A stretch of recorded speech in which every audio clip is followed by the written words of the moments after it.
What's going on, everybody, and welcome to another episode of the Legion on Zoom. As always, and I always will be, the Ches. Yes, you will be. Yo soy Miguel. And I'm Rod. What's happening? What's happening? Yeah, I'm on some fucking, what's his name? Rene Descartes shit. I Ches, therefore I am. Damn. Ches is a verb. I wonder what is the Ches. Do you Ches, Rod? Are you? No. You don't Ches. How does Rod's one in- Ches? It's hard to explain, man. It's hard to explain. I've been working on trying to put together like a manifesto and put it into words before I die. But one day it'll come to fruition. I'll teach the world how to Ches. I'm imagining like that Rorschach journal at the end of Watchmen. You know, like it's like two Ches. Like after you die, it'll disappear and fucking it'll appear. And so I'm hoping people out there listening you enjoyed your Memorial Day weekend the way we are. We're figuring out how to Ches because we're recording right now on a lovely Sunday night. And we're excited to spend some time with you guys. Word, yo. But you know, I'll tell you who is Chesing all over the place. And he's going to be Chesing in everyone's faces. Aaron Taylor fucking Johnson. Fucking quick ass. That's Quicksilver and Kick Ass. The dude just got casted as Kraven the fucking Hunter. That's Chesing. But will he be an interdimensional vampiric spider hunter Kraven? A la VXZ? VXZ. Or just like the regular toxic hairy chest one from the comic books? That's what I want. Look, that's and he wears like a what you lion. want. Yo, he's mad, like not PC. Like he has like a big ass lion's head on his shoulders. He's just oozing toxic masculinity. Dude, the Kraven from the Fox Kids Spider-Man cartoon might be one of the manliest characters ever made. I always wanted to see that, like that Kraven go to the toe against a street shark. And he also has a fine mustache. Facts, yeah. His He's quads a are mustachioed villain. Yo, and speaking of toxic masculinity, I would recommend people read. I think there was a recent event. I was trying to Googling right now, but on Amazing Spider-Man, written by Nick Spencer, which I've talked about before. Everybody knows on the LoZ, I am the Spider-Man fucking fan, and I'm not loving Nick Spencer's run. I'm not. I am just not. He had an event with a Kraven, which was okay. The one thing I think Ches would like is the saving grace was Humberto Ramos. The main artist for the book, so that was pretty fucking cool, and Ryan Otley, both of them, and so that was good.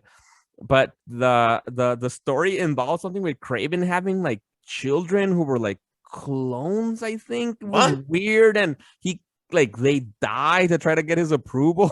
Something toxic. for some reason, as we were talking about Kraven, I started realizing I don't know if I should bring this up, but I'll bring it up.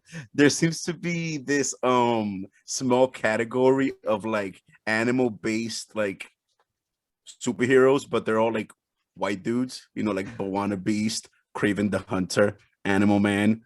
It's kind of like, I'm surprised there's not a bit more diversity up in that particular genre of like themes of superheroes. But shout out to Bwana Beast though. He's like a tier C character. And then they're kind of like opposites though, right? Because Bwana Beast is like in tune with the animal kingdom, whereas Kraven kills animals per game. But dude, and then he wants to hunt Peter Parker as like the greatest game. Yo, quick side note. I remember one of the darkest Marvel comic books I ever read was with Kraven the Hunter.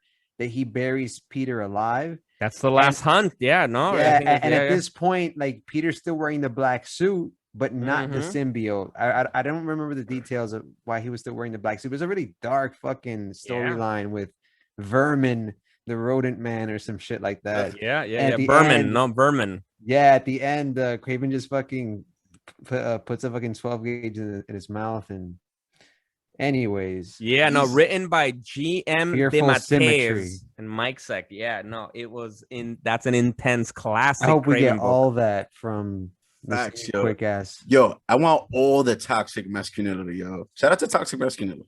But right, but let's get back into it, right? Because we deviated a bit. So, like in terms of the news, Aaron Taylor Johnson, well known for Quicksilver in the MCU, who we didn't see in WandaVision as we were hoping, right? We got Ralph Boner, and then we ended up getting. Facts. He was also the star of Kick-Ass, Mark Miller's great book. We have him. He's cast as Kraven. Guys, what do you think? Do you like him as Kraven? Do you think meh, or what are your thoughts? I mean, he's cool as fuck. I think I've only seen him in those two roles, Kick-Ass and Quicksilver. Yeah, but it's probably part of this whole Sony verse of Spider-Man villains. They're trying to build a universe out of that. We got Venom 2 coming out. We got Morbius with Jared Leto coming out at some point. Woo, I'm curious for that one. They're building something. I mean, it's cool, and they're like building like a villain universe, which we've never really seen. Like anybody. Facts. That. My only thing about that is like, I'm kind of excited about it just because, yeah, you're right. He's a badass actor from what we've seen. I think he could pull it off. I'd be looking forward to that. But the only thing is, like, I don't know, like, well, how much do I need a Kraven movie without Spider-Man? Like, Kraven's interesting. Me too. Okay, well, all right. All right. Yeah, I'm the odd man out. Okay. I want it. Yeah, you're bugging. Dude, like it's Kraven the Hunter. It's one of the most epic, like, Spider-Man villains of all. And to be honest, I think Spider-Man has like a bit of a weird what's it called, what's the appropriate name, super villain list, rogues gallery. Gallery. Yeah, thank you. Yeah, fucking had a brain fart, sorry. But yeah, his is pretty weird, but there's something about Kraven the Hunter that is just insanely epic. And I've always wondered about that character's backstory, because he's not a meta-human, right? No, I don't think so. I think he's just an epic guy. Yeah. So stop and think about that for a second. Like wrestling lions. Yeah, exactly. So stop and think about that. Which you're going toe to toe with Spider-Man. That's fucking impressive. Yeah. Exactly. So a quick peek into my brain. So my favorite Disney villain has always been Gaston from Beauty and the Beast, from the cartoon movie. Gaston. Yeah, exactly. Because think about it. Gaston is formidable enough to fight Beast hand to hand. Yo, I respect Gaston, bro. And his diet, just eggs all day and just exercise. He eats raw eggs. He's also toxic, though. And bangs the triplets. 100% toxic. There's a pattern here. But anyway, the point is that maybe society does need a little bit of toxicity, but that's not where I was going with that. Just a little bit. Just a little bit. It builds character. But dude, I cannot wait to see the backstory of Kraven the Hunter, because for one man, that's very Batman-esque if you think about it. If you think, like, who's more formidable physically, Batman or Kraven the Hunter? Think about Batman. That. What are you talking about? Listen, man, I don't know, dude. I don't know. I'm just saying. Yo, and I think the build off of that and leading to what's next, it's like, I take offense of your like Spider-Man has a weird rogues gallery. I beg to disagree. I think he has a pretty epic rogues gallery, which apparently we're gonna see in probably full fruition at the next we've been talking about Spider-Man No Way Home for a while. Word. We've talked about how wacky and crazy this movie's been. The latest fucking rumor that we got is that Willem Dafoe is returning, reprising his role as Green Goblin. But that's not it. That's already enough, right? Because we've gotten fucking Alfred Molina reprising his role as Doc Ock, Jamie Foxx reprising his role as Electro, right? And the rumors. I've forgotten about that. Yo, we got the rumors of Andrew Garfield returning as Peter Parker, right? Tobey Maguire as well. But the big thing here that comes with the Willem Dafoe news is that apparently they're gonna get the Sinister Six together, which is gonna be Willem Dafoe leading them with as Green Goblin, Alfred Molina as Doc Ock. We're gonna have Electro Jamie Foxx. We're gonna have Rhino from the Amazing Spider-Man film, the Lizard from the Amazing Spider-Man film as well, and Sandman from the Sam Raimi universe as well. And wait, get this. The idea is the movie's called what? No Way Home. Yeah. Apparently it's a reference to the villains, that this is a multiversal Sinister Six that don't have a way home. And that's What what's going to the happen. fuck? I'm with it. I'm blown away. But of course, the first thing I'm asking is, how do they get to having No Way Home? That's how is Doctor Strange involved? Like, you know what I mean? Like, is it like it can't be just like a one-off scene where he comes in at the end and helps him get home? You know what I'm saying? Like this is insane. And is the Rhino still going to be played by Paul Giamatti or no? Apparently, yeah. I think it's because it's supposed to be from the Amazing Spider-Man films, not the Sam Raimi. We have Spider-Man, Sam Raimi, and we have Andrew Garfield's Amazing Spider-Mans. So yeah, because from there we got Electro, Lizard, and Rhino from that universe, and then we have Green Goblin, Sandman, and como he said, Dr. Octopus, and they're the ones who are going to become the Sinister Six. The dialogue, oh my god, dude, the dialogue is gonna be mind-blowing. I cannot wait. Yeah, and so, Rod, what do you think, Rod? I'm speechless. Like I don't like this. A lot of this is speculation, right? Like a lot of this we're still kind of piecing together from bits and pieces and a few rumors here and there, but it looks like it's going to be something massive regardless. And I'd be curious to see how much Doctor Strange will in fact play a role, because I see a lot of these spider shenanigans taking place over at Sony, right? Because that they're the ones that own, for lack of a better term, all these Sinister Six members. So we'll see how much they like intermingle this shit. Like I don't know, man. I'm stoked for it. Like who's gonna really like tap into the multiverse first, right? Because that's like the next frontier for superhero movies. DC and Marvel are always at each other's tails. So like Doctor Strange in the Multiverse of Madness is coming out, and allegedly it's going to crack the Spider-Verse open, and then we have fucking Flash, the next Flash movie that's going to bring in Michael Keaton and all that shit. So that's going to be the next hot thing now. It's like to pull in other franchises and try to make it something new. Now I'm stoked, man. I fucking love Spider-Man. Dude, I'm like I said, I think I've said this shit before. This movie's too crazy to speculate, and I think he also said that shit too. It's insane, and I'm all in. I can't wait. Before the movie comes out, I've been starting to think about preemptive ratings, so I'm going to continue. I give this movie a solid 8.5. What do you give the Flash? What is it? It's just called The Flash, right? Or Flash? But it'll be based on Flashpoint, I guess. I don't know. What do you give that one? But give that shit a 7. Holla at me. Sounds about right. I'm with it. And I'll take advantage to let the fans know out there that we've mentioned before quite a bit that we're on Instagram. We are on Instagram. We're on every social media. We're everywhere. Now we're active on Twitter now. We've entered the Twitter world and we like it. Actually, we feel the Legion on Zoom fits nicely there. So give us a follow on Twitter, retweet the everything we're posting there.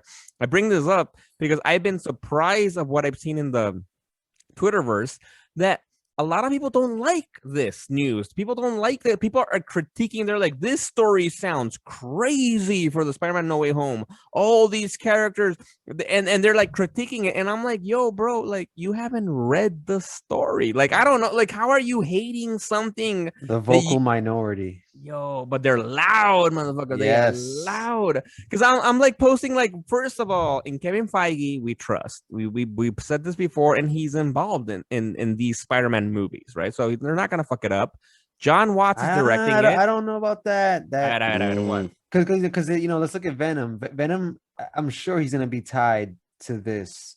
To these shenanigans. He's not. No, apparently he's not. It's a separate. Even for Venom, then the trailer that we just got for Let There Be Carnage, they said specifically that it's not with the MCU.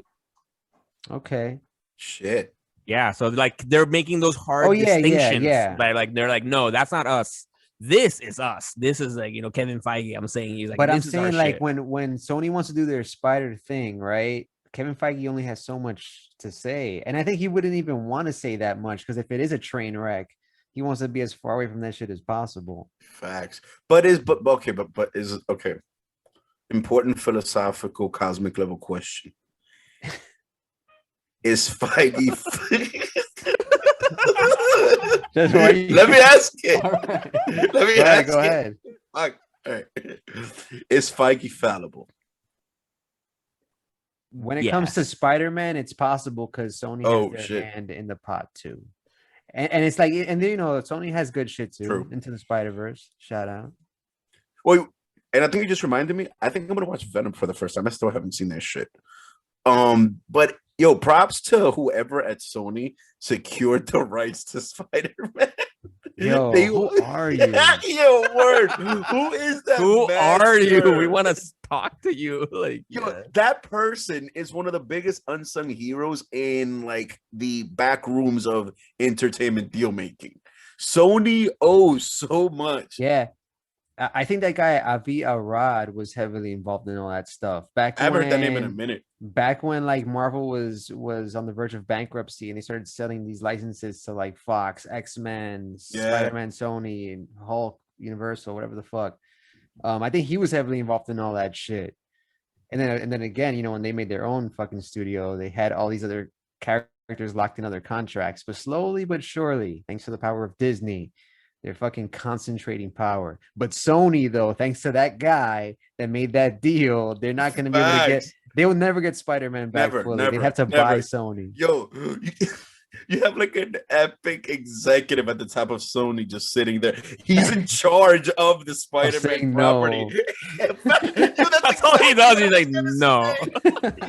He gets heavily compensated, and his sole job is to always say no to Disney and Marvel for the rights of Spider-Man. Yo, respect to Sony. Yo, shout out. And all Word. those fucking like refurbished electronics from the outlets and shit. Yeah. All right, but exactly. But regardless, there's some hate on Twitter. That's why we need you, the listener, right now. Join us on Twitter to share some love. For like, it sounds fucking cool. Like it's Facts, the I'm in. multiverse, Sinister Six. Like, come on, like, and the Tom Holland films haven't been crap. Like, let's just show some love, and we'll see. Yo. I'm sure people are a little bit triggered because of Spider-Man 3. They're like, that was the last Spider-Man film that was, como se say, packed with villains, and I get it. It's ambitious. There was Harry Osborn's Green Goblin. We got Venom. We got Sandman. There was a lot going on, and so, but come on. Let's be hopeful about this. These are tough times. We don't need these extra hate out there in the fucking world. Nah, man. Like honestly, I think that just speaks to the general tone of society today, where people hate. What? Go ahead. Let me get deep, man. All Jesus right. Christ. But yeah, I think this speaks to the general tone of society, where people find pleasure in hating. People find pleasure in destroying art. It's weird. Yeah, You man. know- You I know think what it's people aren't hating though right now? What people aren't hating? People are not hating Zack Snyder's Army of the Dead. I'm hating it. The What? man is back. Fuck Save him. it. It's time for some LoZ reviews. Who We're gonna is get it? into it. Army of the Dead. We've talked about Zack Snyder. We love Zack Snyder. Well, I'm gonna have to own it. I'm gonna own it, right?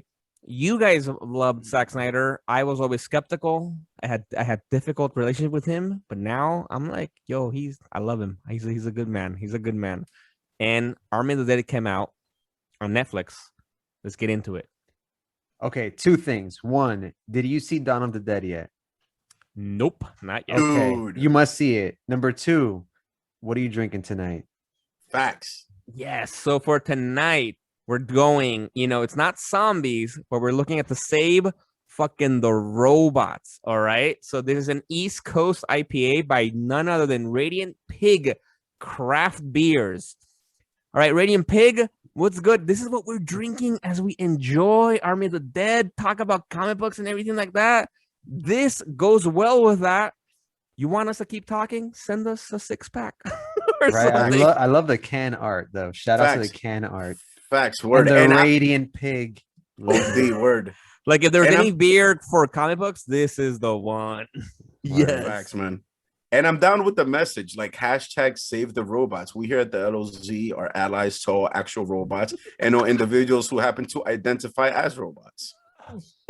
Yes. We are all for this. Hashtag save the robots. Exactly. But yeah, man, like, all right, so maybe exaggerated. I didn't hate it, but there was too many what the fuck moments, bro. Like the story was awesome. like from the get. One thing I want to say off the bat. Shout out to Batista.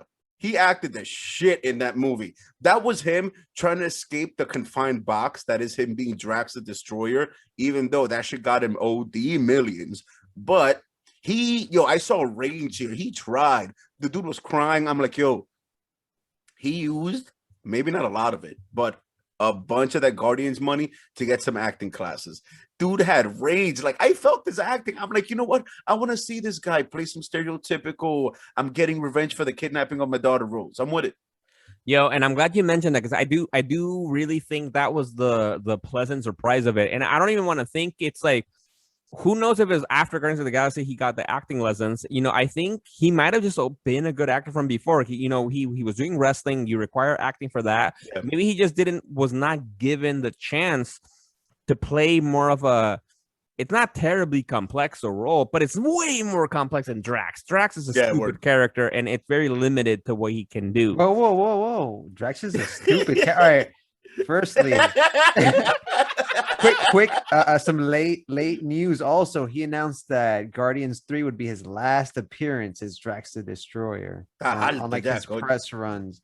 Right. So I think we're getting 2 appearances. We're getting the holiday special from James Gunn, and then we're getting Guardians 3 also by James Gunn. Just quick, right? We love his shit. Like, he does not miss with his stuff. Yo, and I will say something I really love, and I respect him and Dave Bautista even more, is that he said that he is finding it hard to do all these shirtless scenes, no? Because for Drax, he's gonna be shirtless with all the tattoos drawn on him and the skin color on him, yeah. and that he's like, he's in his 50s. He's like, it's hard to keep this up. And honestly, for me, I'm like, respect, man. Like, I get that. Like, I feel like, especially like for him that he was a wrestler and all that, like I don't know. I feel like it's awesome for him to be honest about it and being like, it's not worth it. I want to drink a beer and like relax and do something else. And with Army of the Dead, I believe he can do more things. I do think he's a pretty good actor. Yeah, I agree. Yeah, he was monstrous in this role because he's kind of like a Dwayne The Rock Johnson, sort of, right? I was thinking that. Nice. I was thinking that. I think he's building up to that, like, A tier status. But yeah, let me just dive in quick into the movie. I was really excited about this movie. Obviously, Zack Snyder's been on fire lately. He's a man on a mission. And he returned to the zombie genre with this epic Netflix movie. Now, it is not a follow-up to Dawn of the Dead. Much to the dismay of fans, because Dawn of the Dead is a horror movie. Army of the Dead is not necessarily a horror movie. Yes, there is suspense. You do get there is a primary villain. It's not just fucking mindless swarms of zombies that are unstoppable. You do get a central villain, which kind of like focuses the story a little bit. Because in like Dawn of the Dead, it's more of like a montage of scenarios, whereas this is building a longer, broader narrative. I think there may even be aliens involved in shit, right? Because so the movie starts off with like there's like a military vehicle transporting this highly fucking secure content, and it turns out to be like this zombie. Like a zombie prime, like not just like a zombie juggernaut, like zombie zero. Yeah, he looks like Frank Castle. Like, to me, he looked like a zombie Frank Castle. He just rips apart this like small squadron of soldiers, and he's right next to Las Vegas. And then you get like a great opening where Zack Snyder lays a lot of exposition in just the title, like he did with Batman versus Superman. So basically, Las Vegas has been quarantined. It's been infested with zombies and quarantine. And in this quarantine, there's like a hierarchy of zombies. There's like another difference from Dawn of the Dead. There's actually like intelligent zombies. There's a queen. There's a fucking king, like the zombie prime. There's a caste system and shit. There's probably some zombies that can't get zombie butt because of where they are in the zombie system. Right. So he basically gets all that shit out of the way in just the title. Okay, now the plot is it's a heist movie, and then you get like the dude that was Scorpion in Mortal Kombat comes back to recruit Batista to do this epic shit. And guys, Yo, no, I love that's the one thing that I really look because you're thinking about zombie films, right? And we've heard Ches before saying how the zombie craze is over. Nobody gives a fuck about zombie films. It is. And then you see this movie. I love it because they did a really good job. Zack Snyder did a good job at doing the world building. Exactly, like just setting it up. Like this is different in these kind of ways, and this is where you're at. And then now the characters, it's a heist movie. And then at that point, then after when they start doing the heist movie part of the movie, they show us how, there's these zombies, and some zombies are like top tier zombies on top of everybody else. We got the zombie prime that we've been mentioning, and then the regular typical zombies, which is awesome. And then one of the first zombies we see when they try to sneak into Las Vegas to do the heist, right? They need to get money, right? It's like apparently there's a lot of money behind in a bank vault underneath it's actually the Wynn Museum hotel, the casino that looks like it, but I don't remember what they call it. And they that's the point. One of the first ones they see, it's the zombie tiger, right? Which is like that's crazy. It's cool. Like it's cool. Listen, man, like I enjoyed the movie very, very much. I enjoyed the effects. The visuals were off the hook. But then you got to start to ask yourself like certain things like, okay, one, I refuse to believe that they managed to quarantine Las Vegas, considering how fast those zombies could move. That doesn't make any sense. You know what I mean? Wait. I think it makes sense knowing like what Rod said at the beginning, because the movie starts with the government transporting this package, which we end up knowing it's basically Zombie Prime, to a bunker that's supposed to be, I guess, near Las Vegas or something. And he gets loose and there's an accident and all this shit happens. For me, it makes sense. They know, right? The moment in that first scene when the military guy tells the person that they're speaking on the phone, like, because they don't know. They don't know. The people delivering, they don't know what it is. And then they say like, it seems the thing opened, the container. And the person on the phone is like, run, leave, fuck your men, fuck the women that's working on your team, fucking get the fuck out of here. For me, that makes sense then. So then I would imagine that the moment that call went out, the government's like, we have to quarantine Las Vegas because that's what's going to happen. They're like, they're ready because it's like they know what's going to happen. And just quick PSA, if you will humor me, gentlemen. For the sake of safety, don't get your dick sucked while you're driving. If this whole thing, if that chick didn't want to suck dick while the dude was driving, this whole thing could have been avoided. Those dudes would have gotten the package to where it was going, but no, there needed to be some fellatio going on. Hey, we're in the highway, Las Vegas, excitement. I'm gonna suck some dick. In the Snyder cut, it was the burger guy. Remember the burger guy? Yeah. He almost kills Iris. Like, you're right. So, all right. So, I laid down the movie. This is definitely like a more of your typical like big budget movie kind of deal with stars, a lot of humor sprinkled in. Not better than Dawn of the Dead, unfortunately. Dawn of the Dead is still the bar that he set so high that he can't even fucking jump over that shit. In my humble opinion. No, you're right. That's a fact. Yeah, the zombies in this are powered down. Oh, really? Yeah, like they can.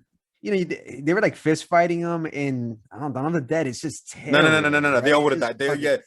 Bro, the zombies in Dawn of the Dead are fucking. What would you call it though? What's like the ultimate Olympic athlete? What is it, like the fucking decathlete or some shit? They do like fucking intense sport, motherfuckers. The Iron Man, no, they do the Iron Man. Bro, full on sprinting zombies. Nah, but they had parkour zombies in Army of the Dead though. You saw the parkour zombies leaping? Yeah, they did have parkour zombies. All right, but still, it just seems so much worse in Army of the Dead. Like it's like. I like how, however, though, it's kind of like he took the whole concept of his zombies and he moved the toggle to the other side of the spectrum. Like, what would be the antithesis of the Dawn of the Dead zombies? And it would be zombies with some basic intelligence and a caste system who could fucking negotiate. And also on top of that, we later learn that they're about to start fucking spawning because the queen zombie was pregnant. So these zombies were banging.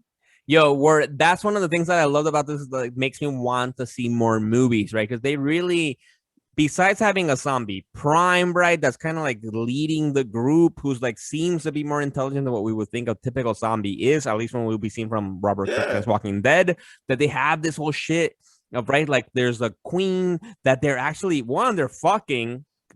Kind of want to see zombies fuck. Like, how do they do it? Like, hashtag zombie sex. I think by you're the way, alone on that oh, one. then one, he's not alone, because I'm pretty sure if you look into it, that's a whole genre of porn. Yo, listeners out there, am I alone on this one? Nah, come on, send us some love for some zombie sex. Hashtag zombie fucking. Let us know if you're into it. And with that, actually, for your comic book fans out there, like you're all comic book fans. One of the things when we realized this was happening is that I was very happy to see Theo Rossi, who was best known as playing Shades in Luke Cage, was the because when the heist begins, they have to sneak into Las Vegas, and there's a group, right? And then they bring this guy in, which is Theo Rossi. I forgot the character's name.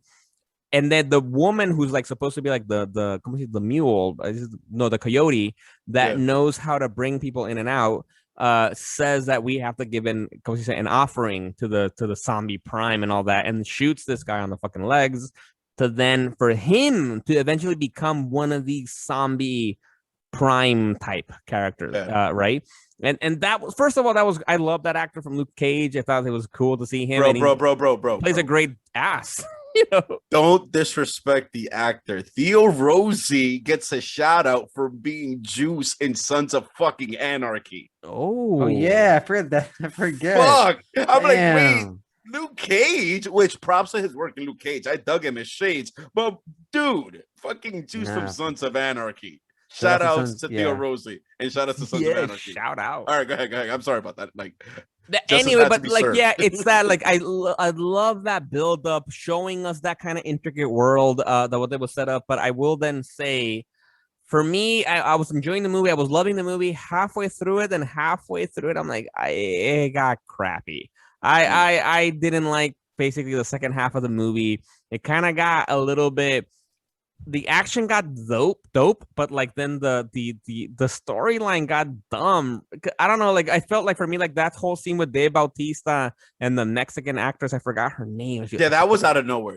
Out of nowhere. There's this one female character that they were buddies with, that they did the heist with, but apparently she was secretly in love with him, and we find this out only right before she gets killed. So it's like, oh, okay. To make best part of the I did this for you. I did this for you. Like, what the fuck? Like, no. And then there's scenes like, I don't know, like I used to, we've been giving love. We love you, Zack Snyder. It was a fun film. We recommend you watch it. But there are some dumb things, no.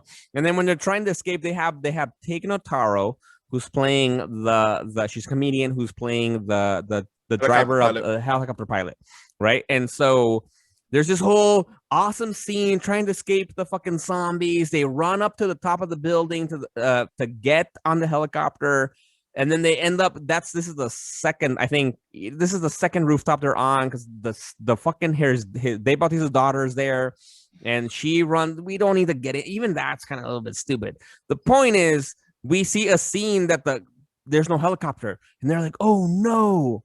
She left us to live on her own, like survive this whole thing. And then she just appears out of nowhere again. Like, no, psych, I'm here. I'm like, that was dumb. Like that, I don't know. That was like so stupid. Like, oh, okay. You left and just came back. Okay. All right. Whatever. Get on the fucking helicopter. Word. Oh, and if I'm not mistaken, didn't it take that fucking long to get on the helicopter? Oh my God. What are you doing? Get on the helicopter. Get on you're getting chased by zombies. Get on the helicopter. What are you doing? They're having a moment, they're talking, they're like, oh, thank you for coming back, and like, this and that. And it's like, yo, motherfucker, zombie prime is hunting you. Get on the copter and leave. And at this point, too, for the fans out there, which is actually fun, there's a nuke being directed to Las Vegas, and we're about to get nuked. So all the more reason there's a zombie hunting them, there's a nuke on the way, but no, let's stop and talk about this. And you know what's crazy? That supposedly I've heard, correct me if I'm wrong, gentlemen, but Tig Notaro, she did props to her. She did all that shit on a green screen. She wasn't even like on set because they had to wipe out Crystalia because of some unfortunate incidents. But like she did that all her lines seemed like like Kate was on set straight up. Yeah, like, she was great in the movie. Yeah, like her delivery was release the valid. Crystalia cut. I want to start that movement. I wonder if it's better. Nah. I mean, he's funny though, bro. Yeah, he's okay. Yeah, it'd be like that. Yeah, I know. Except for the fans out there, I think I'm sure you can just Google Chris D'Elia. You know, he got caught up in this whole shit about apparently like just sending inappropriate things to minors. Wow. Ended up Zack Snyder saying, "You out, bro? Like we that's not cool." And so Zack runs a tight ship. Yo, man, come on. That's a tight ship. Yeah, Zack doesn't play games. That's playing basic human decency. That's a tight ship. That's just at least baseline level, like exactly. Because we never sent a dick pic before. Not to a minor. Not to minors. Wait, Rod's quiet. Like I don't know what he's been accused of. The minors that he was sending it to minors, people underage, below 18 years of age. If and he's a grown ass man. Okay. Like if he was sending a dick pic to just like where it was legal to regular chicks, he wouldn't have been having an issue right now. Oh, or maybe he would have considering the times, but yeah, that was why he's basically been like blacklisted. That's pretty crazy. Yeah, exactly. I'd watch the Crystalia cut. I mean, I'd watch it too. I'm not gonna lie, like I'm not against it. I would watch but it. Yeah, and the movie did run a bit long. It was like 2 hours and 40 minutes, and I was happy about that. But after seeing where they went, like I mentioned at the start, they cut out the horror of the zombie contagion in the beginning, right? Facts. It's already an afterthought once we jump into the main plot.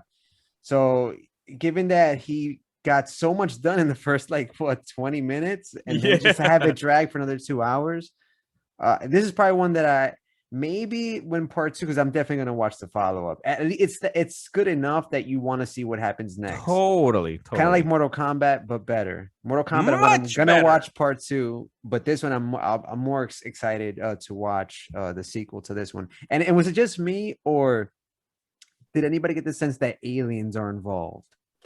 I was actually about to ask you guys now. While I was watching the movie with my girlfriend, like we stopped to notice for a second.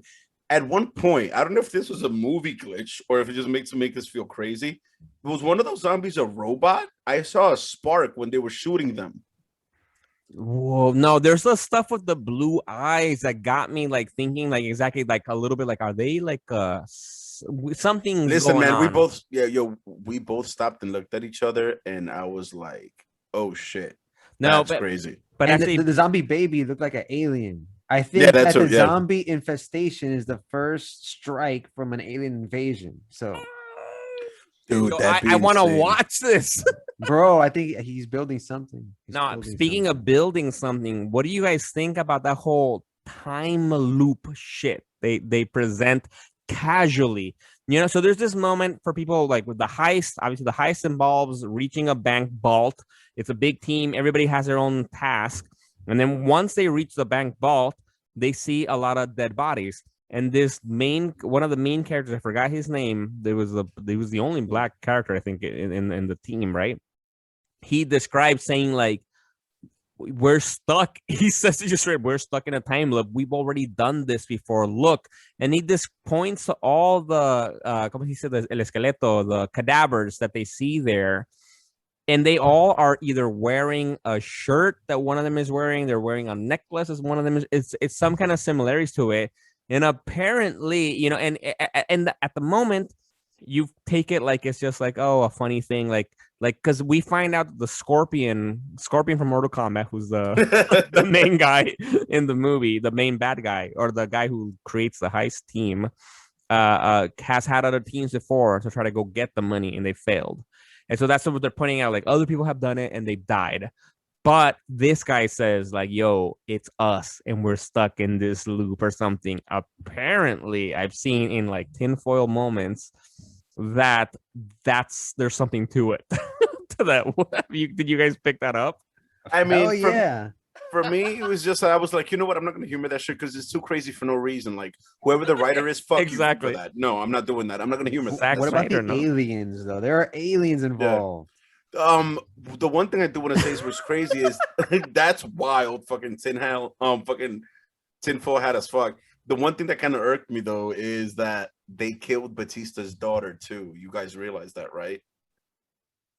They dropped a nuke on Vegas. Did any of you guys fucking see Chernobyl? His daughter got riddled with radioactivity. 100%. 100%. Like but I had that same comment, but someone said that they worded the nuke as like a some low yield they covered their bases with some mumbo jumbo. That's what I heard after I had that same remark. Like, whoa, they got hit by that wave of radiation. They're all doomed. But I think the writers kind of did some fuckery. But yeah, whoever that dude was, don't recall his name, the Jack Black dude. He's one of the best. He's Omari Hardwick. He plays Vanderhoof. Yeah, he was probably maybe even the best character. And then like his arc leads you to believe that there will be in fact a sequel, which I'm gonna watch. I'm sure. A Mexico City sequel. You know, because I think for the fans out there, you've seen it, you know what we're talking about. If not, you should stop right now and go fucking. You should have stopped a while ago and seen the movie. It's good, despite we talking us crap about it, but it's still a fun movie. Because at the end, he ends up locked in the safe vault while the nuke lands, and so then he walks out eventually and he can survive because he's protected from that. But I was thinking the same thing as Ches when he walked out. I'm like, you got mad fucking radiation, man. You're probably gonna die in about 2 weeks. I recommend you watch Chernobyl on HBO. It was a great fucking miniseries. That shit was wild. It's like there's no way you're gonna survive that shit, man. No, but Chernobyl greatly exaggerated too. Right? I mean, I don't happen like that. I mean, a little bit. I wouldn't say great. No, bro. I don't think they exaggerated. It was a great series. I don't think they exaggerate. Considering what happened in that town, I don't think that I think that you're exaggerating about their exaggeration. Okay. Anyway, but it ends up with him traveling to Mexico, but we see him experiencing zombie symptoms, and it just leaves you like that.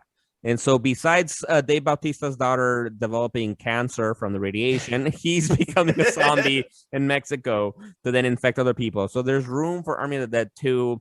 And overall, it was a fun movie. I give it a 7.5, 1 out of 10, 7.5. It was fun. I recommend you watch it inebriated in some kind of way. It'll make you enjoy it even more. But that's my take. I give it a 3. Damn. No, I'm just kidding. Damn. Had to give it a 5 on average so far. I'll give it a 6.5. 7, yeah. We'll end on 7. 7. LoZ 7 review. That's what we're doing. Fuck Rotten Tomatoes. Listen to us. This is what we're giving you our reviews. Fuck those hundreds of critics. Listen to 3 dudes on Zoom. Yeah, or just go watch Dawn of the Dead if you haven't already. It is so fucking good. Word. God damn. I was really hoping for more of that, but he probably doesn't want to play the same song twice or whatever. Oh, of course. He wants to flex and involve aliens and robots and all this bullshit. So I'm with it. And apparently some Tenet mind time loop shit. No, not fucking with him. Yo, I want to see this now. It's getting crazy. Yo, speaking of crazy time loop shit, I think we're due for a second LoZ review. We're gonna talk about Justice Society, the latest fucking DC animated film. We've talked about DC animated films before. We talked about the new version, after the Apocalypse War, right? What was it called? No, was that the name? I don't forget. Apocalypse War, yeah. Justice League Dark, Apocalypse War. Exactly. We got the DC animated universe reinvented, and we had the Superman. What's the name of the movie? Superman? Man of Tomorrow film. And now we have Justice Society. That's just the name, right? Justice World Society. War II. Yo, shout out on that second transition. You're 2 for 2 tonight. Yeah, facts. That was beautiful. Yeah. I should make my nipples hard. I'm not even I hate mentioning it and ruining the magic of it a little bit, but I have Fuck to. It. Sometimes you just gotta. But yes, time loop fuckery. So yeah, this movie is in fact the follow-up to Superman Man of Tomorrow, which was like a reinvention in an animation form of the DC universe. And here we get introduced to the Justice Society. We get Wonder Woman, Hawkman, Hourman, Black Canary, Jay Garrick. And you get, so it starts off with Barry Allen who he's facing off against Brainiac. He's teaming up with Superman against Brainiac. Yeah. Somehow runs so fast that he gets looped into the No, because the Speed Force. Brainiac shoots him with a kryptonite bullet, and the Flash runs, and he runs so fast in an attempt to catch said kryptonite bullet, he breaks through the fabric of reality and runs through the Speed Force into an alternate World War II where the JSA is the JLA. And from there, craziness ensues. Dude, that Wonder Woman makes Gal Gadot looks like a pacifist. Yeah, but she's modeled after her though, right? I did appreciate that they did that with the character in this movie. She's definitely like Gal Gadot-ified. Their Wonder Woman for this one. Zack Snyder Gal Gadot, right? Not the Patty Jenkins bullshit. No, the fucking man. Let's be real, man, yo, because this Wonder Woman, because like we're saying, it starts with the Flash enjoying a nice picnic with fucking Iris West in Metropolis. And he's like, oh, and then he gets involved with Superman and Brainiac, and he tries to save Superman. And then because he just ran too fast, he's in the past. And he's in World War II time. And ends up realizing that there's this whole fucking group, the Justice Society of America, that he's never heard about, led by Wonder Woman, and gets involved to help them, right? And it gets a little bit more complicated than that, right? Because we get also... what is it like? We end up finding out it's actually another Earth. He ended up traveling not just to the past, but like another fucking Earth. But we get the Wonder Woman in World War II that's just fucking vicious and badass. And I love it. I love it. And once again, she throws down with Aquaman. I did appreciate that again, right? Like they're making it a theme now. Go ahead. Now, I was gonna say that's why I had made the comment on our chat thread that this gave me the vibes of Justice League War. Right. Like where Flashpoint, more Flashpoint. Yeah, Flashpoint Paradox. I'm sorry, where the Atlanteans fight the Amazons, and I'm like, oh shit, they really did this fight again. That's surprising. But it's like, you know what? I want to see Jason Momoa fight Gal Gadot. Yo, hell yes. Not the characters. I want to see Jason Momoa. who was gonna play Drax, but then he turned it down, right? Just to bring it back to Dave Bautista. They both won. Fuck. So this is like an animated version of that first multiversal story with Jay Garrick and Barry Allen, right? That joined the Golden Age and Silver Age DC Comics. So that I didn't expect that's what this was. So that was kind of cool. So it's a multiversal story and it's really well done. So, you know, and I love, just to jump to the ending very quickly, we'll jump into the plot and all that bullshit. But I love that the Flash like broke like you said, the fabric of space and time and came back and got the bullet the other way. So all Superman sees is him perform this crazy feat, but to do it, he went through this epic long adventure where he came across a whole other fucking team in the past, in an alternate reality. Anyway, which that seems to be a big motif in all of Flash lore. Because regardless of the speedster, whether you're talking about fucking Jay Garrick, Barry Allen, Bart Allen, fucking what's the blue and white dude's name? That's always going through time. Max Mercury. It doesn't matter which speedster it is. It's always the concept of kind of like the speedsters are, ironically enough, the unsung heroes of heroes. Because the other heroes don't see the ways that they save. Fuck the world. Reality, like time and shit, like they're not privy to those adventures. It's kind of like the same way that the Atom deals with a similar issue, because nobody sees you when you do all that tiny shit that somehow saves everything. But it's kind of like, but it's pretty epic. Like it's crazy that they have to go through that, which is kind of speaks highly about their like how humble they are as heroes. All the speedsters, which is pretty dope. Yo, no, so fucking true. Like it was good to see the speedsters fucking playing such an important role, and I do think I don't think we can state this enough. I think we all agree it was a fucking great movie. Like it was really fucking fun from beginning to end. I really don't have any serious critiques about the movie. It was just fucking fun, you know. And although we said this setup with Flash grabbing the bullet and then going back and then coming back, and saving Superman. The history that we see, and even just the whole, we've spoiled it for you right now, that he ends up realizing he's on another Earth. All the time you're thinking he's in the past, and it's the Justice Society, and we get some awesome characters. Right? We got Wonder Woman that's leading the team. We have a Hawkman. We have a Black Canary that's from in the World War II times, which is great to see. We have also Flash, but Jay Garrick Flash, right? We have also Steve Trevor, who's not part of the Justice Society, but he's a key part of the team with Wonder Woman, of course. And I don't know, it's almost a cooler Steve Trevor than what we've seen in the movie. Facts. No disrespect to Chris Pine, but come on now. And we also have he's cool. Man. I like him. We have Our Man. They made Our Man cool, and we have Dr. Fate. Our Man was dude. Our Man was fucking dope. I want an Our Man movie, or at least an Our Man show. Give me an Our Man show based in the World War II era, and you make some appearances by the other JSA members just to trickle them in, but it's an Our Man show based in the 20s and 30s. That'd be fucking dope. Bro, Stargirl's out there waiting for you. We gotta watch. We've talked about Stargirl before. It's good. Yeah, they're about to jump into the JSA. Mm-hmm. But is it all word? Yeah, but dude, they're not gonna do that. Yo, I want to see a dude picking up tanks and he has to worry about his time limit and shit. So, and here's what I love about this movie: that since you set it in World War II, just make Nazis the villain, obviously, right? Yeah, exactly. And then you showcase all the fucking superheroes doing cool ass shit, and some of them make sacrifices.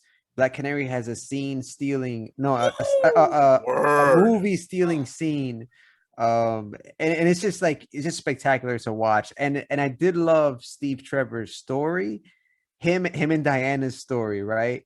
Because then it spills over into Barry and Iris with the ring and all. It's very touching, and you want to cry and all that bullshit. I love DC. They've nailed another one. This is their MCU. They've just hit after hit after hit, and I can't wait for the next one, which is going to be the Batman The Long Halloween, not to jump ahead. Yes. Word.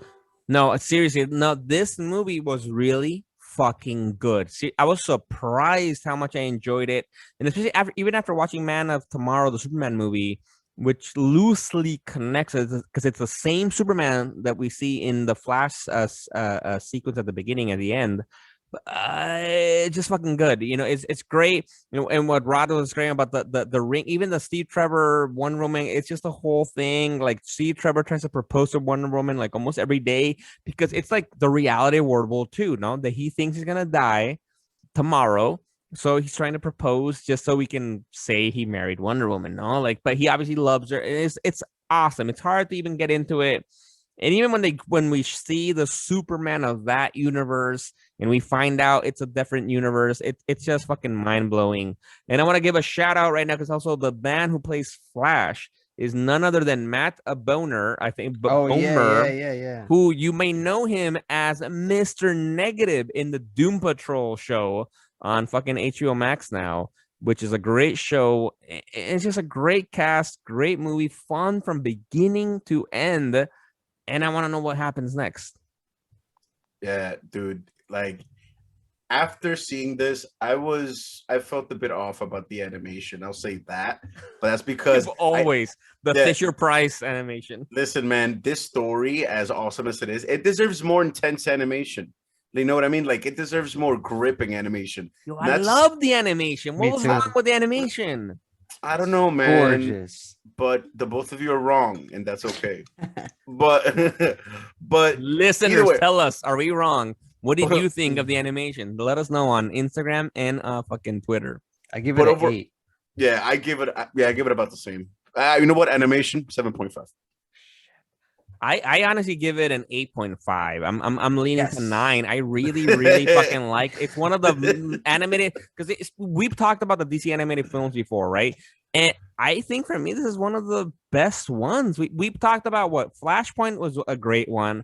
That Suicide Squad one, which one was it, Rod? That was really good. Assault on Arkham. That was great. Hell to Pay was fucking awesome. Under the Red Hood. That one was okay. Apocalypse War. No, Apocalypse War was shit. I didn't like that. We talked about this before. Apocalypse War, that shit moved me on so many levels. I bet, Rod, Apocalypse War or Justice Society?